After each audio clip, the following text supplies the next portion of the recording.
সুমন ভাই, আপনি গোপালগঞ্জ থেকে আসছেন আমাদের কাছে কাজ শিখতে। আগে আপনি মূলত কি করতেন? আগে ভাই টেইলারি কাটিং মাস্টার ছিলাম। টেইলারে কাটিং মাস্টার ছিলেন? হ্যাঁ। তাহলে এই জগতে আসার কারণটা কি জানতে পারেন? অবশ্যই ভাই। বলেন দর্শকদের।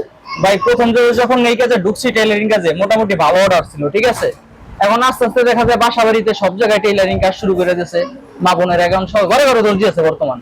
এই কারণে মনে করেন অর্ডার পাতি বাজার থেকে কমে গেছে, আগের তুলনায় এত অর্ডার নাই। এই কারণে ভাবলাম যে আমি কেসি সেনের কাজটা আর সেলাই মেশিনের কাজটা বাইরে থেকে শিখি। অনলাইনে প্রথম ভিডিও দেখছি, এই কাজটা শিখলে মনে করেন এই কাজটা তো মহিলারা করতে পারে না বাসা বাড়িতে। এই কারণে আর কি এই কাজটা শেখা। ও মানে আপনি টেইলারের কাজে দেখছেন যে কেচি সামনের দোকানে গিয়েছিলেন, দেখলেন যে প্রচুর পরিমাণ কেচি। হ্যাঁ।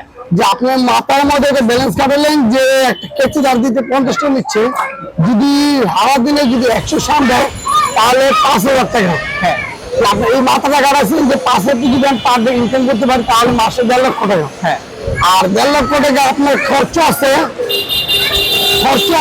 মাসে 30,000 টাকা। চিন্তা করলেন আপনার প্রতি মাসে 1,20,000 টাকা আপনার লাভ।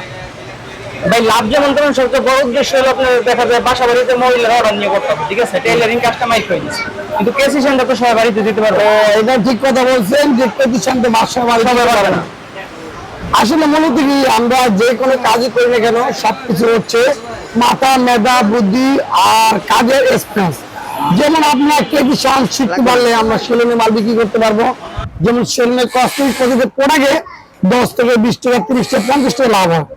আর এছাড়া একটা মহিলার কেজি সাম দিতে আসলে সুতা নিতে আসবে, সুতার মেটেরিয়াল, বক্রম, কসমেটিক, এই কিছু অনেক কিছু নিতে আসবে।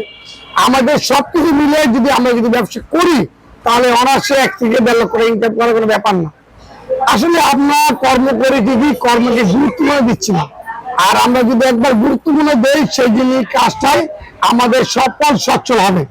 আপনাদের অনুরোধ করছি যে সবাই আপনারা কাজ শিখুন, নিজের ভবিষ্যৎ নিজে গড়ুন, নিজের লাইফটাকে নিজেরা সেটেল করুন।